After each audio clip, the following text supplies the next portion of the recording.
One of the issues I think we've got to work with as we think about the future is, are we involved in child protection or risk management for all the change that has occurred? And it's genuine change, it's real change, it's been wonderful change. At the same time, I see often in church procedures a certain ambiguity, a certain ambivalence about what is the reason why we are doing what we are doing.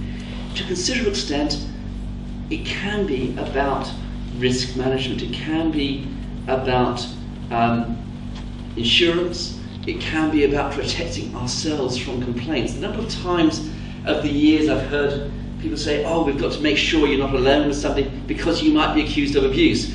As if there was a vast number of children all over Australia who were just waiting to accuse an adult of child sexual abuse. Well, it does happen. It does happen, it happens rarely.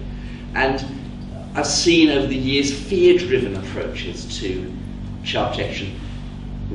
We must do this because I may be accused, or you may be accused, or we must do this because we may be sued, we may be found negligent. And so one of the issues, I guess, for you as you are engaged in this work across Australia and New Zealand is thinking about what drives it. Is it about risk management? Is it about insurance? Or is it about the love of God for the most vulnerable in our churches? I believe it has to be the latter. That will look after the other. That will look after the other. But sometimes we have to make some hard choices. And at the end of the day, I think we have to be driven by concern for children's safety, concern for children's welfare, concern for the vulnerable, and let everything else take care of itself. And that may, in some situations, may drive us in a way of making some right choices. I have numerous times had conversations with church leaders about what happens when a minister or a youth worker or somebody moves from one denomination to the other. Maybe it happens less with the SDA, I don't know, but that man I told you about went from one church into the youth ministry of another church, and there was no communication. The first church knew this man's history, but said nothing to the other church, did not follow him, did not find out what he was doing, even when confronted.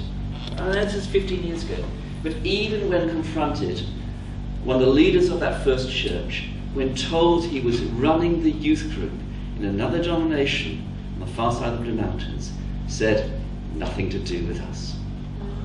Why? Because they were afraid of privacy issues and being sued for revealing this man's history. But if we were driven by the love of God, if we were driven by concern for children's well-being, we would say, well, we'll take that risk and we will reveal what we know. And we will pass on to the other churches what we know about this man. There's been an incredible spirit of cooperation, I think, in the last 10 or 15 years between churches on these issues, but it was not always so. And we need to make sure, in my view, that it continues to be so that we look afresh each time at our motivations and say, are we being driven by the love of God in all this? One of the other risks, if I may say so, of what we do is that we can be incredibly process-driven. One of the reactions across the country for churches has been a deluge of forms.